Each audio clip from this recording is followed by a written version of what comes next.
Kickoff webinar.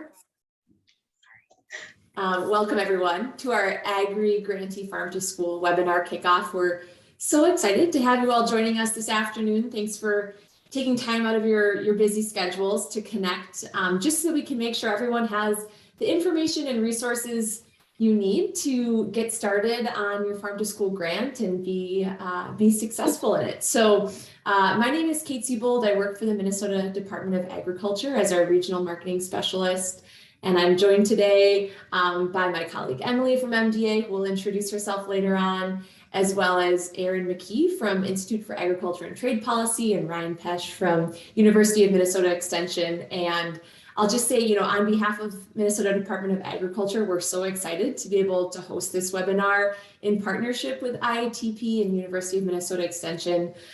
They're wonderful partners in providing technical assistance and an evaluation for our Agri Farm to School grant. So you'll hear from all of us today, but I'm going to go ahead and pass it over to Erin to get us started.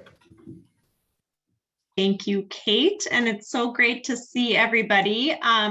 So as Kate said, my name is Erin. I am the Community Food Systems Program Director at the Institute for Agriculture and Trade Policy. And I'm partnering with MDA to provide some technical assistance and support to all of you, the MDA Farm to School grantees. And I'm super excited to do that. And I know I recognize many of you from our monthly office hours and other webinars that we've done, and also emails and things. And then we're also doing some evaluation work since this is a new grant structure that MDA has been offering to support farm to school. We're also doing some evaluation and getting some feedback from all of you about how it's working, and we'll talk a little bit more about that as we go on. And we also have our partners from Extension who will be supporting our evaluation activities and sharing a little bit about that in our presentation today. So as we go through this presentation, you can ask questions at any time in the chat function, and I'll try to keep an eye on those, and we'll share those kind of periodically throughout, and then we'll also have a special time for Q&A at the very end as well.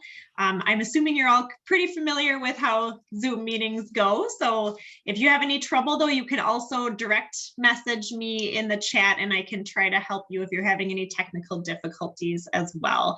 And today we are going to just give an introduction and background, some important information from MDA about what you need to know about the reimbursement structure of the grant, and what you need to do to collect that funding. And then we'll give some background about resources and support that's available to you, and a little bit of information and background about the evaluation that we have planned. And we'll have time for any questions that you have, and then make sure to highlight some upcoming opportunities to connect that will be on the calendar as well. I think you all probably received a mailing I had sent out to all of you last Friday that had some resources in there. And one thing that I did want to highlight is that you should have gotten a contact list with our information so that you can follow up if you have any questions. We're recording this now, so we'll share this recording, and then we do have a website that houses a lot of information for all of you as well. And we'll be referring to some of the stuff in that mailing as we go through this presentation today as well. I think I'll hand it over to Kate, and then we're going to try to do a poll, and I'm going to try to get the PowerPoint set up here. I was having a little bit of technical difficulties. That's good. Thanks, Erin.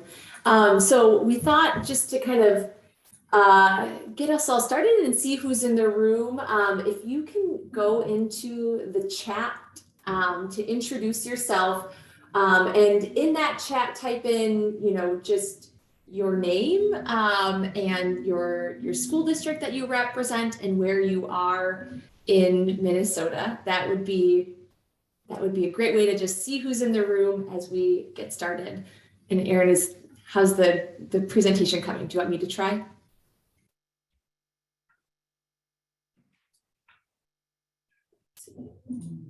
I think it's about to work. And I'll try to get this here. I'm getting a little error message, but. And as people are typing their names in the chat, maybe I'm thinking Emily and Ryan, if you want to just go ahead, you can unmute and just introduce yourself briefly, and then we'll have those introductions done for when it's your time to share. Sure, I can go ahead. My name is Emily Mayer. I work with the Minnesota Department of Agriculture. I manage the farm to school grants that we have. So lots of familiar names that I'm seeing, and hopefully you can now put a face to my name. So I coordinate all of the grants. So any contract questions, reimbursement questions, basically any questions you have about the grant, send them my way. I'm your point person. So I'll pass it over to Ryan. Yeah, I'm Ryan Pesch. I'm an extension educator. I work throughout the state and around community economic development issues. But I'm based in Pelican Rapids, West Central Minnesota. And so I do a fair amount of stuff around the size and the scope of the local foods market. We do economic impact analysis. I'll talk a little bit about that later in the presentation. And I'm also a commercial vegetable operator. So sometimes I play that role with this group as well, and happy to give whatever insights I might have as an operator. So. And hopefully you all are seeing the slides now. Is that looking okay? Yes, we are. Awesome. Yeah. Okay, so as you're introducing yourselves in the chat, we also wanted to just do a poll to hear a little bit about who's in this virtual room with us. So I'm going to launch a poll, and if you could select your answers. Oh, actually, so sorry. Golly, what in the world? I think I can change it to do you want me to launch the who's in the room poll? Yes, that would be awesome. There we go. That's the right one. Also, while people are filling out the poll, I just thought it would be great. I see that Sammy Burrington is here, who is also, she works very closely with Aaron and I on farm to school work at Minnesota Department of Agriculture. Sammy, do you want to introduce yourself quick, since you're also a great farm to school resource for folks? Oh, well, you just did that, I guess. But hey, everybody, I'm Sammy. And yes, like Kate said, I work closely with a lot of people on the call today, but especially Kate and Aaron. Good to see all of you. But yes, I'm on the MDA side of things, school nutrition, and focus on the fresh fruit and vegetable program, as well as farm to school. Thanks, Sammy. So it looks like we have a lot of food service directors and school/district administrative staff joining, but a good mix of all kinds of folks, which is exciting because, you know, farm to school is such a great collaborative opportunity to have folks from all different roles in school food service and just in your school working together. So it's exciting to see a great mix of people in the room today. Right.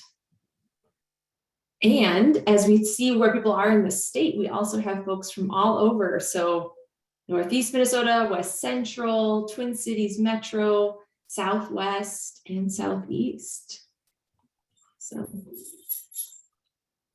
and about 50-50, we've got new grantees and returning, which is really exciting. So for those of you who have had an Agri Farm to School grant before, welcome back. And to those of you who this is your first Agri Farm to School grant, we're so excited to have you joining our Agri Farm to School community. All right. Well, should we go ahead? I'm not actually sure how to stop sharing this poll, Aaron. Do I just exit out? Did that work? Okay. I'm not that great with Zoom. Okay. So wonderful. We can, I think, move ahead to the next slide, and I can share some background. So just wanted to start by sharing a bit about Minnesota Department of Agriculture and how we support farm to school. So as a state agency, we've been supporting farm to school in Minnesota for many years.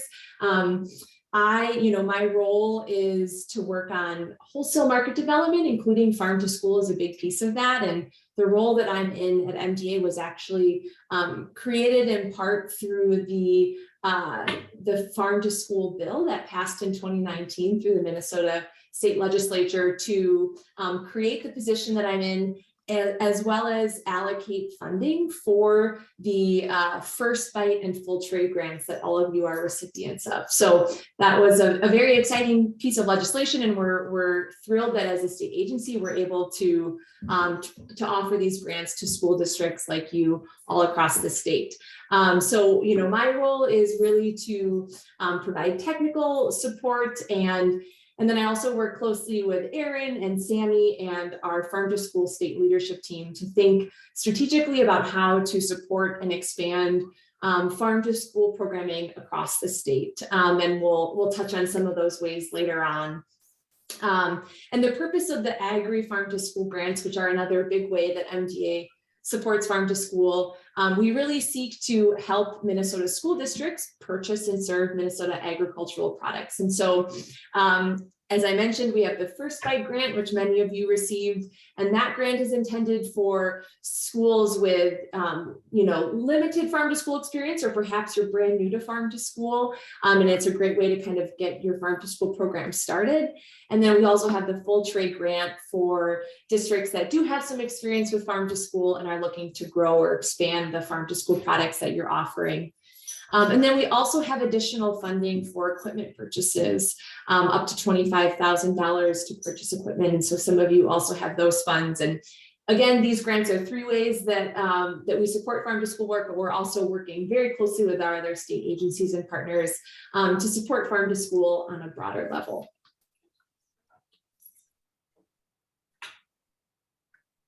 And I'm going to pass it to my colleague Emily to share some details specifically about all of you as grantees and how the actual farm to school grant works. Thanks, Kate. So as I mentioned earlier, my name is Emily Mayer. I manage the farm to school grants at the Minnesota Department of Ag. This year we had a very competitive round of applications that came in for these grants. We had $748,000 available, and we were able to award 46 farm to school grants. So on the screen here, we have the list of our First Bite grantees. We awarded 26 First Bite grantees. So this is going to schools who are either brand new to farm to school or hoping to sort of build those connections. And then if you want to hop to the next slide. This is our list of full trade grantees.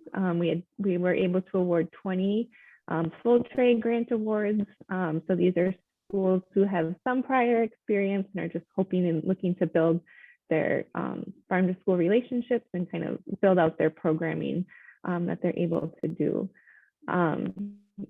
So if you can hop to the next slide, I can go over a little bit about the reimbursement process. Just sort of a really brief high level overview. So these grants are all paid on a reimbursement basis. So that means that you'll spend your funds first, and then you're going to submit your receipts and proof of payment to me. And then I will be able to issue a payment for those funds to go out as a part of your contract. So you should have received a reimbursement worksheet from me at some point. It looks very similar to what's down on the bottom of the screen. And that just sort of helps you to organize your expenses so that they make sense to me as I'm reviewing them, but also for you to just sort of track what you're spending your funds on and whatnot. So fill in those categories as best as you can on the worksheet, and then you'll send in the corresponding proof of purchase and proof of payment. So like the invoice and then the cleared check that shows that you paid that invoice. If you have any questions about the reimbursement process, certainly reach out to me. It can be confusing if you've never done it before, but I'm more than happy to help walk you through that. And just a reminder, so the First Bite awardees, there's no match requirement. So the full award that you received is what you'll receive back in your payment. For the First Bite, there's a 1-to-1 match that's required. So if you submit expenses for $10,000, we would reimburse you half of that, and the other portion would be the match requirement. And that match can be additional Minnesota grown and produced foods. And then also if you were awarded the additional equipment funds, a 1-to-1 match is required for those as well. And the reimbursement worksheet that I sent out has a separate tab for the equipment piece of it. So just fill that out separately and send that in. And the match for that piece can be additional equipment. So you're either paying for, we'll cover half of your equipment expense, or you can do additional food purchases. So maybe a layer of complexity there, but I'm here to help. So all of these purchases, your contracts have all been executed, so you can start making purchases whenever you're ready. And then the contracts go through August of 2023 is the intent that you would use your funds by then. And then after that August deadline, then you have 30 days to submit your invoices. You can submit your invoices at any point, so you don't need to wait until the end. So whatever makes the most sense for you and your district makes the most sense for me. So again, if you have any questions, my email is there on the screen. And I will pass it off back to maybe Erin. Yeah, I was wondering, Emily, do most districts submit kind of on a monthly or quarterly basis, or do they do one lump submission, or does it really vary between districts? It really varies a lot. So if you would like to be reimbursed on a monthly basis, you can certainly do that. Some schools do it sort of seasonally as the farm season sort of winds down. Others wait until the end of their application. I can tell you that it's a little bit easier on my end to do smaller reimbursements versus like one large one that has 100 different receipts included. But we can do whatever. So. That's great. And there was a copy of this reimbursement form in the mailing that you had, but I believe you can email those to Emily as well, and that's probably maybe easier for all of you. So does anyone have any clarifying questions on the reimbursement process for Emily?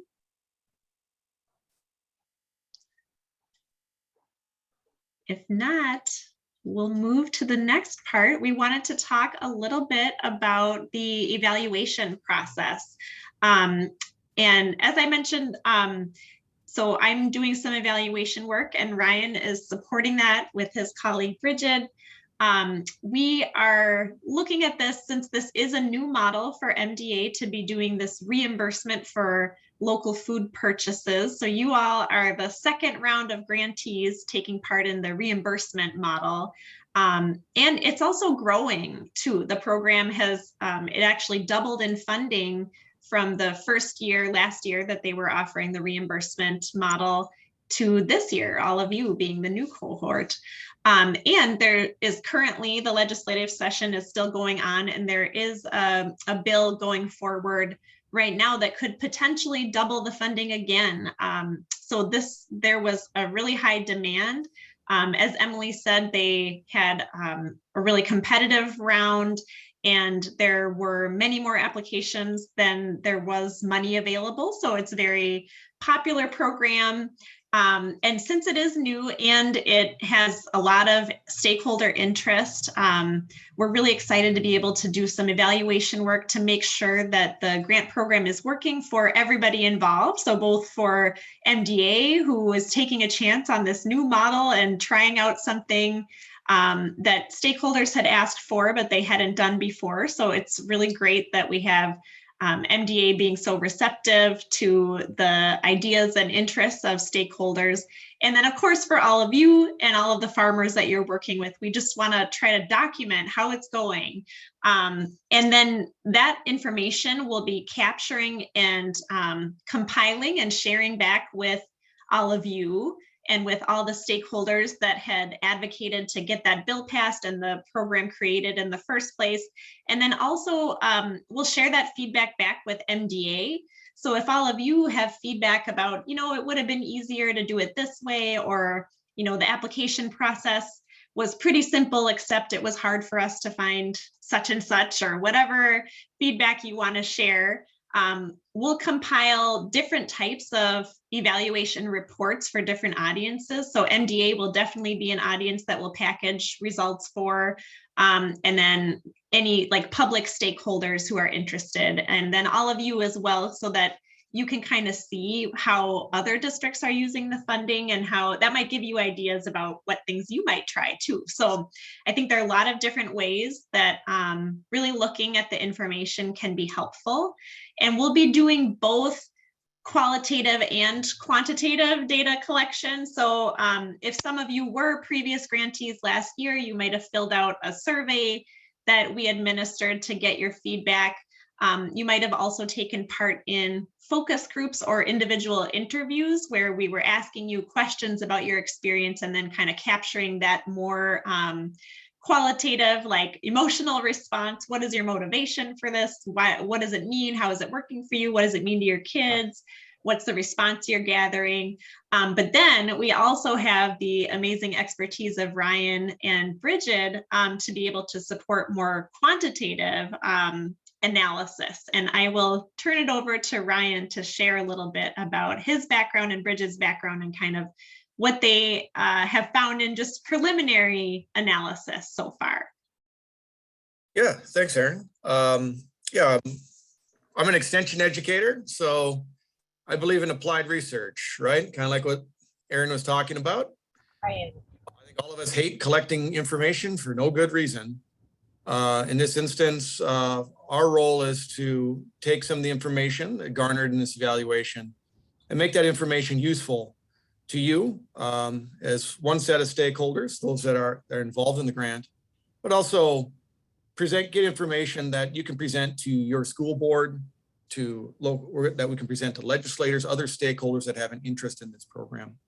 I've been involved in a number of projects related to this, in terms related to the local food, market and size and scope. I've done some work in farm to school and farm to institution, trying to identify what the size and scope of that is.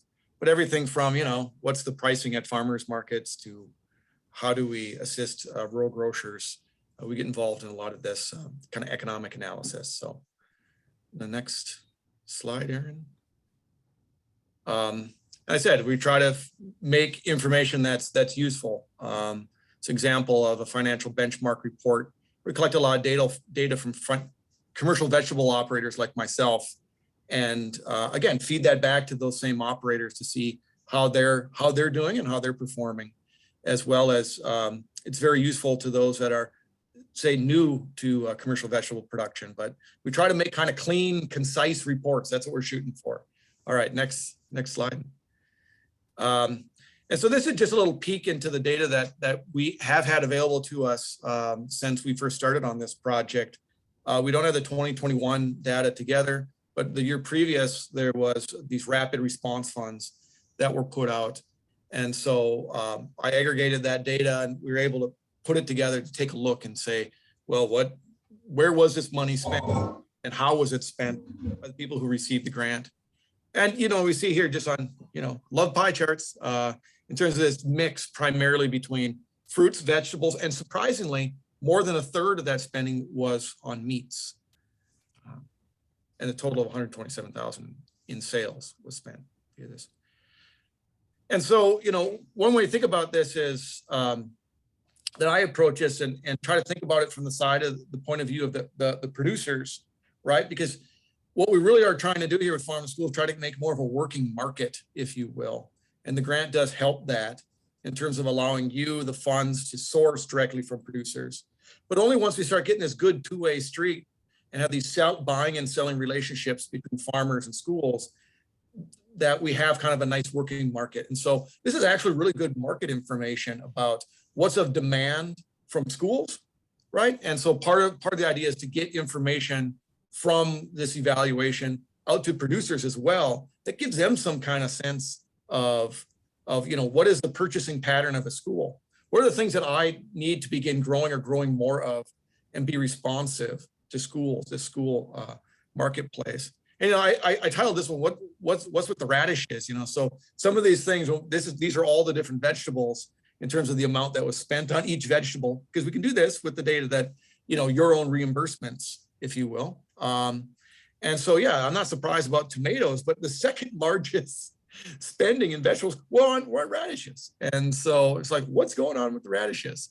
Was it just a new hot thing that we're all into black Spanish radishes in 2020, or was it they were just available, they were easy to store? What's going on? And so it'll be interesting to look at this over time to see how that changes. So next. And so what we do with all this information in terms of rolling it all up, yeah, Sammy says watermelon radishes.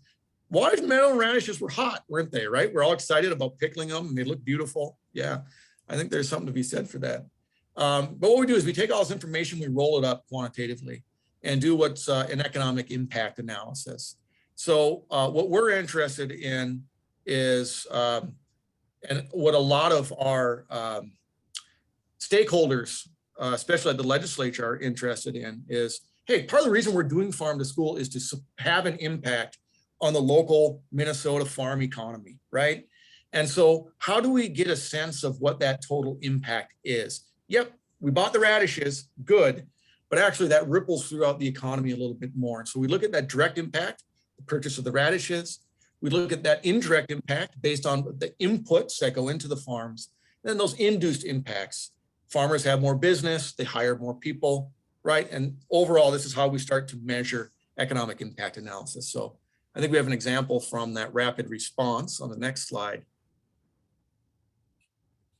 And so this is what it looked like when we did that analysis just on the rapid response, and we'll do with the 2021 data, and then certainly as we move forward.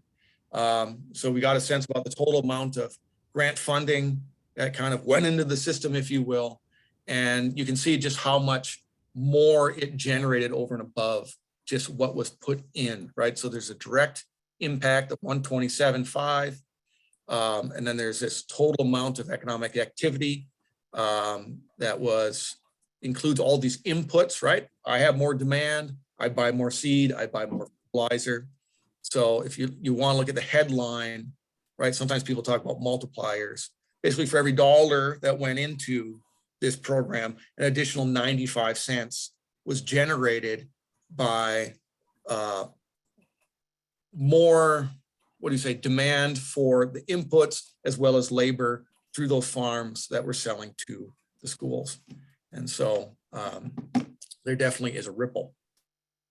So that's the kind of stuff I'll be doing. You might have some interaction with me and support with Erin's work and her technical assistance around this evaluation. But otherwise, I'm the man behind the spreadsheet, if you will. That's awesome. And I think we've made a case for what we're going to do with this information. I did want to just make sure you all know that participating in the evaluation stuff is optional. So this isn't a requirement for all of you to respond to our surveys or anything. And actually, Ryan, the data that he is looking at is going to come from the reimbursement that you're already submitting. So you don't have to do anything extra for that. But if you have suggestions for improvements, if you have ideas about how this program could grow, I think getting the feedback of the people who are actually involved and participating in it is so important for making sure that we all can share with MDA any ideas, and also just share back with the decision makers about what is the value of this program, why should they continue to invest in it or continue to grow the investment in it. So if you are able to, I will really appreciate your participation, although I totally recognize that this has been a really tough couple of years and you all have a lot on your plate. So do know that this is optional. It's not a requirement that you do participate, but I will thank you if you do. So we're going to go over to a little bit of the support that we have available for all of you. Not just the evaluation, but we're also doing a lot of technical assistance. And Kate, do you want to share a little bit about these options for our grantees? Yeah, definitely, and feel free to chime in, Erin. So as you embark on your grant spending, we want you to know that you're not alone in this. And while this farm to school grant, reimbursement grant is still fairly new to MDA, farm to school work and organizing and planning has been happening for many years in Minnesota, and we've built up this really wonderful leadership team that thinks strategically about how we can offer support to schools. And there's just been wonderful momentum led in part by many of you to really build farm to school out as a state. And so we're excited to have all of you joining that work in connection with your Agri Farm to School grant. And so we're just going to talk about a few ways that you can get support throughout the time working on your grant. And so the first one that we'll mention is that there are farm to school technical assistance, or TA, office hours that happen every month on the second Wednesday of the month at 2:30 p.m. And these office hours are hosted by the farm to school leadership team. And it's open to anyone. So, Agri Farm to School grantees, but also really anyone that has a question about farm to school or farm to early care. No, I'm just trying to listen. You can just, you register once, and there's a link here. We'll also send it out. And I see Erin just. You're going to ask me something. I don't know. And you just register once, and then it'll show up on your calendar for the entire year. And it's really informal, it's conversational, and we just encourage people to hop on, come with a question if you have, you're wondering where to find a, local beef processor, or, ways that you can promote farm to school apples in your cafeteria, whatever question, come with it, and we can talk and brainstorm, help you find answers and resources, and support you in your work. So highly encourage you to attend the TA office hours. And then we also have on the first Wednesday of every other month, a farm to school informal check-in specifically for schools. So I should mention, the TA office hours, can be school nutrition professionals, but it also could be, parents who are wondering about farm to school, or community partners, you name it, anyone is welcome. These farm to school informal check-ins are really designed to be a space for, for school staff who are working on farm to school to come together, and we just share updates and hear what folks are working on, discuss different hot topics around farm to school. So, for example, at our last meeting, there was interest raised in having one, meeting talking about preserving and freezing farm to school food. So that will be a hot topic discussion that we do sometime coming up soon. And then we can also just talk about, barriers to farm to school, and think as a group about, how can we start to break down some of those barriers or overcome them. So again, also an informal, conversation. And so we encourage you to attend those as you're able as well.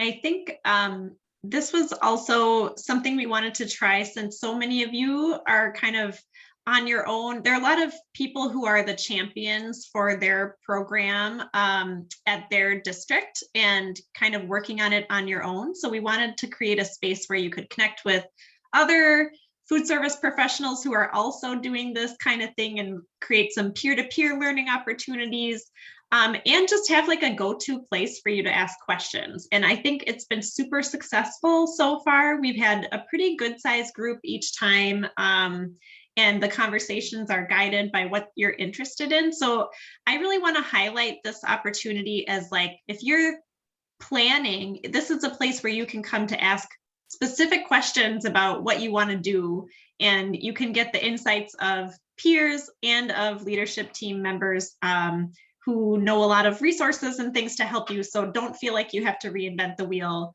and develop everything by yourself. There are monthly and every other month opportunities where you can come and ask questions and kind of work together with all of us to plan. So you're not alone.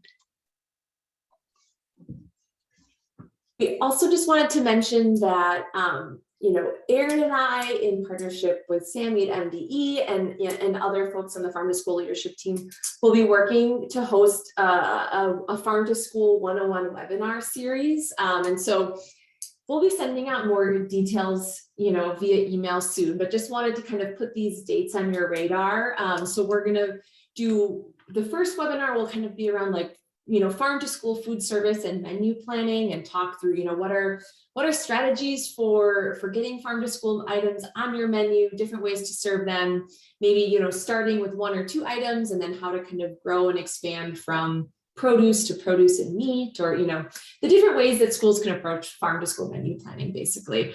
And then we'll also do one after that, really focusing on like farm to school procurement. So talking through, the different ways that you can purchase, how to connect with farmers.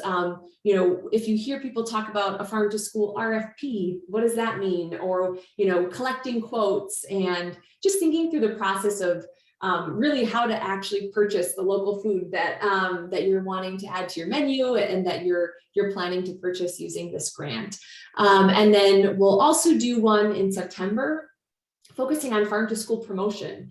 And that will be a great kind of, entry into October, which is farm to school month. And so we'll share some strategies for how to promote and highlight farm to school items in the cafeteria, and build connections between the cafeteria and the classroom. So again, more details coming soon, but we're behind the scenes working on these webinar, and we'll send more information as we have it. The topics for those were definitely taken from hot topics in those office hours, questions that would come up again and again. And we realized, hey, it would be great to have resources. We're going to record them so you can go back to them, but have these answers where we can point people to for these topics that we know are going to be really important for people in your planning process.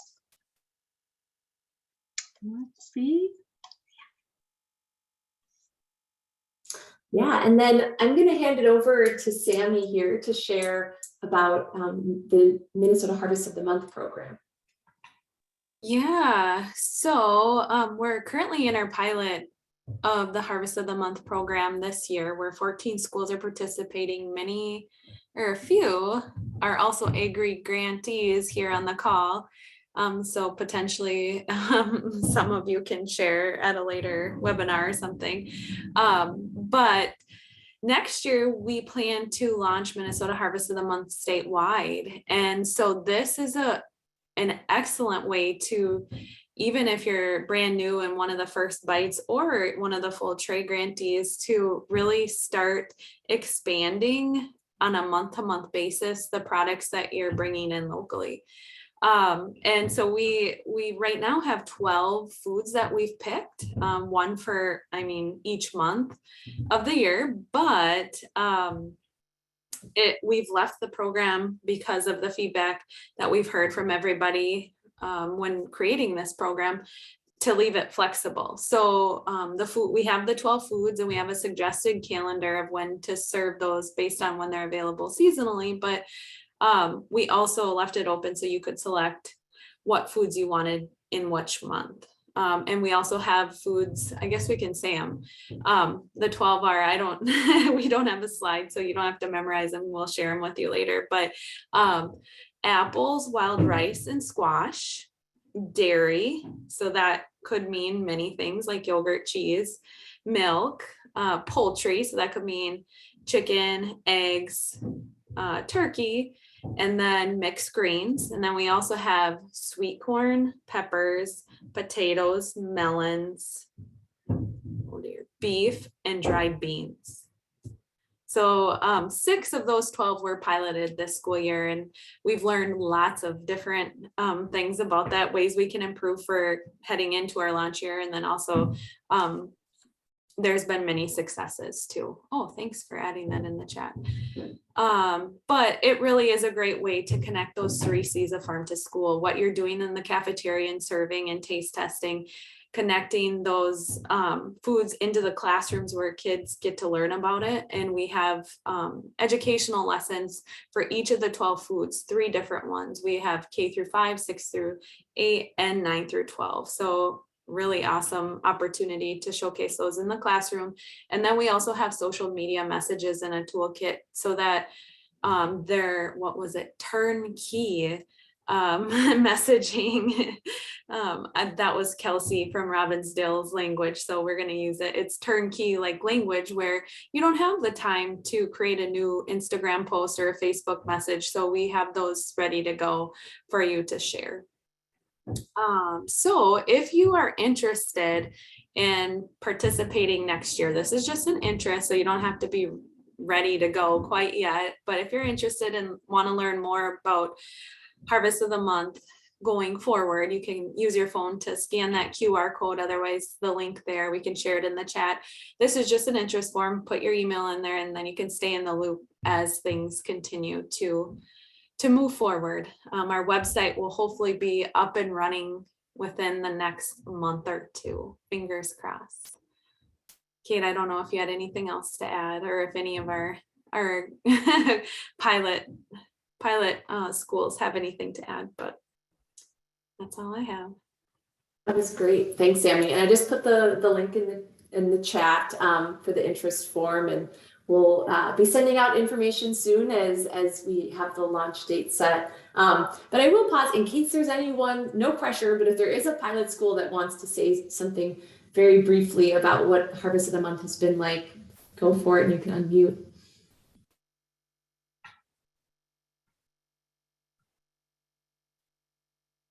Okay, that's okay, don't worry. But it's we've heard some really great feedback from our pilot schools, and they've helped us, think through how to make this program really successful. So we're really appreciative to them. And yeah, we have a goal of 50 schools next year, and so we hope that all of you will consider helping us reach that goal. I love that too, just that all of you would be, again, not just having to make stuff up by yourselves, but since it's coordinated and resources are provided, it kind of lowers the amount of work it will take to participate and lets you have kind of a team feeling with your peers as they're all doing the same thing together. It's super exciting. And we have one more resource that MDA has that we wanted to make sure you were aware of too. Yes, so you might have noticed these examples of these in the mailing that you received. You got a few Minnesota Grown promotional materials. So Minnesota Grown is a program led by the Minnesota Department of Agriculture to market products, grown and raised here in Minnesota. And so we do have different promotional items. And so we sent a few examples to you. So you have one of the apple cards, and you've got a cling. You've got a little stand that you could put in something, and then the price cards that could just be used for different purposes. So hopefully perhaps they're helpful for you, and there is an order form that you can use to get more of these supplies free as a school. And so between Minnesota Grown and the new coming Harvest of the Month materials, hopefully you feel like, wow, we've got so many great resources to use to market all these fantastic farm to school foods that we're going to be buying with our grant.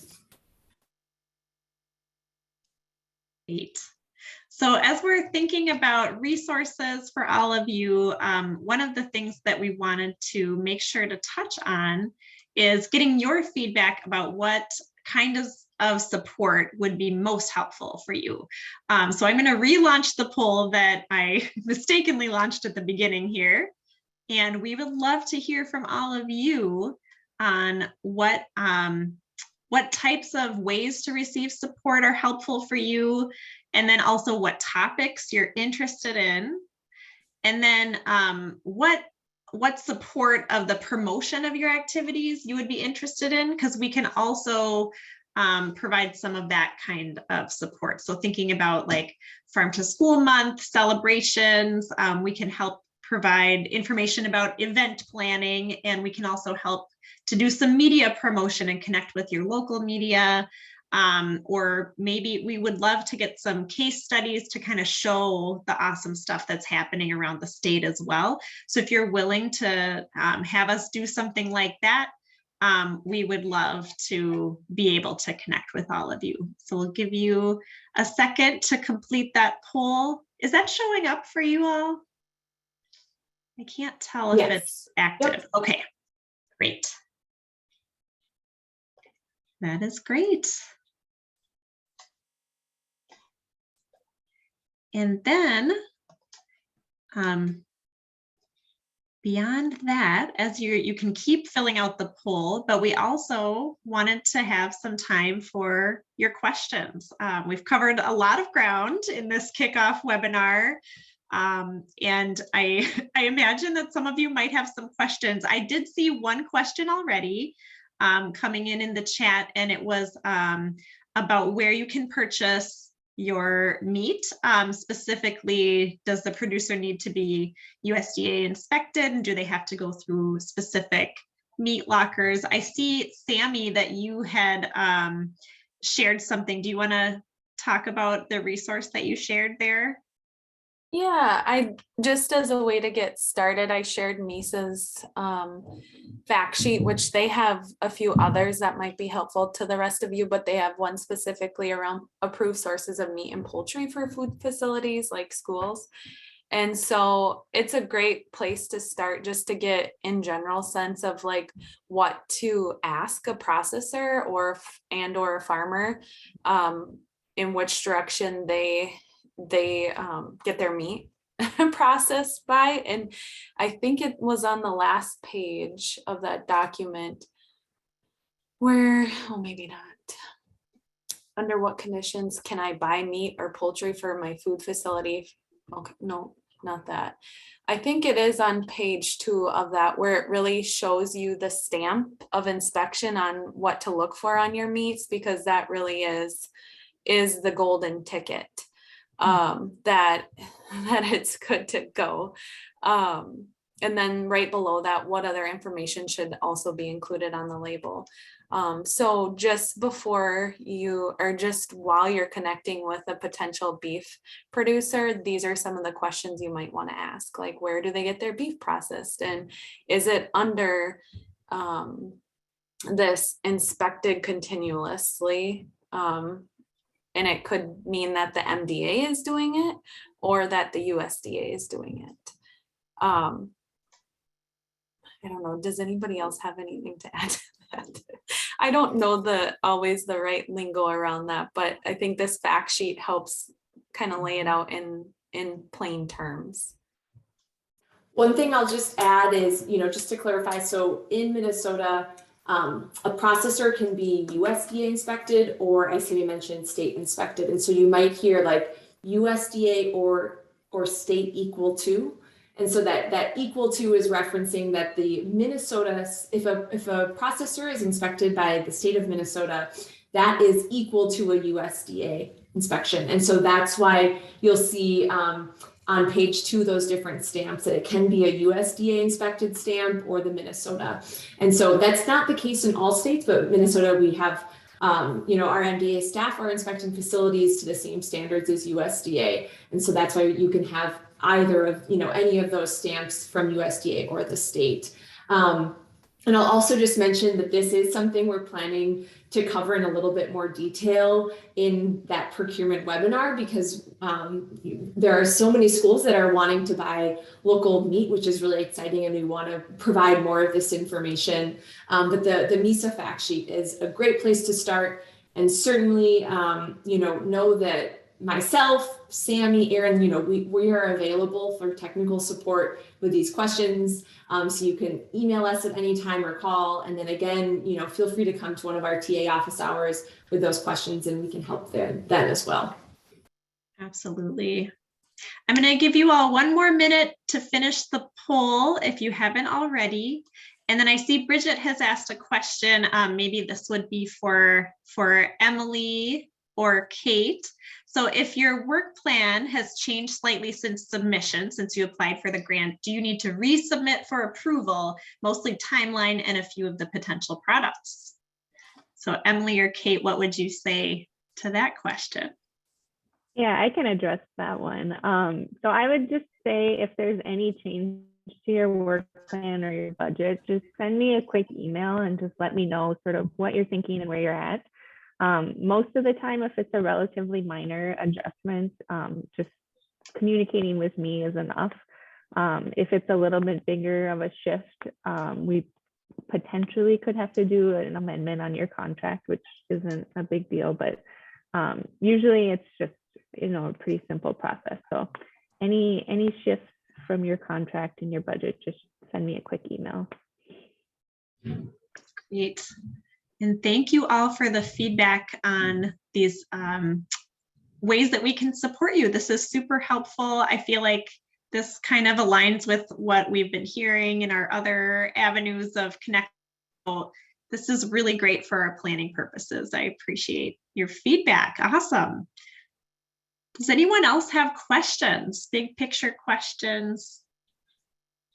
Technical questions about how to be reimbursed? Evaluation questions? I think we've made it clear there are definitely going to be other opportunities to connect with all of us. Definitely look at that contact sheet if you want to send us an email offline and not in the middle of the giant webinar. That's totally fine too. Well, this is great. Let me see. So we really want to thank you all for taking the time to join us today. And it's so fun just to connect with this cohort. I feel really excited about everything going forward. It's just great to have an even bigger group of grantees this year. And I'm really excited about the different projects that I've seen that are planned. I feel like we're going to have a really great year. And we're looking forward to hearing about how everything goes and to supporting you as you go along with your plans. And we did want to share just a little bit more information about some other news going on in local foods in Minnesota. Yeah, so I just wanted to put this on your radar. You maybe saw it in a press release yesterday, or sent in some different newsletters, but there are 2 public input sessions coming up regarding the USDA Local Food for Schools program. And these public input sessions are being hosted by the Minnesota Department of Agriculture because our state agency, Minnesota Department of Agriculture, in collaboration with Department of Education and University of Minnesota Extension, we are putting together an application for this federal grant program that would provide funding for our state to purchase local food to distribute to schools. And so it's a very exciting opportunity. And we wanted to make sure we shared it with all of you, since all of you are clearly invested in purchasing local food. And so these public input sessions are an opportunity to hear what Minnesota Department of Agriculture and our partners are planning for our application. So, with these funds, how do we plan to purchase and distribute the food, and what that program will look like? And then there will be time for public comments to provide input that can help us in how we think about our proposal. So the 2 input sessions, there's one on Thursday, May 5th, and there's one on Tuesday, May 10th. And the one on the 5th is geared more towards farmers and food distributors. And the one on the 10th is geared more towards school food service staff. And so that's why the one on the 10th is highlighted. It may be more applicable to all of you. Certainly, if you can't attend the one on May 10th and wanted to join on the one on May 5th, by all means, please do. We just kind of, gave a designation for the 2 just to keep some of the questions perhaps more specific to the audience, but anyone is welcome to join. And there's, it will be held on Microsoft Teams, there's links, and then there's also the link to the press release with more information. But again, this is an exciting opportunity to think about investing in our local and regional food systems and supporting our schools and helping schools connect with local farmers and getting more local food onto school trays. And so we would really welcome your ideas and input to help us shape an application that represents, the interests and needs of our state for this program. So please, consider joining if you can, and also share this information with others as it seems applicable. Great, thank you, Kate. I feel like there's a ton of support for local foods coming into Minnesota this year, like a lot of federal funding, and then the state is investing. I feel like there's a lot of really exciting stuff. So we're excited for all of you to be part of it. And please do, I'll go to this next slide. Do contact us with any questions. We'd love to see you at those monthly or bi-monthly office hours and informal check-ins. We will share the recording of this webinar. I know we had a few people who couldn't make it today, so we're going to send it out as a link, and then we'll also have it on this website, the farmtoschoolmn.org website, where there are also a bunch of other resources. You can check it out. And it's designed to support all of you as grantees. But thank you so much for joining us. Thank you to our co-hosts and presenters from MDA and Extension. We're looking forward to connecting with all of you this year. And have a great rest of your day. Hopefully it'll stay sunny and warm up and we'll get some good spring weather coming up here. But thanks, everybody. Thanks, everyone.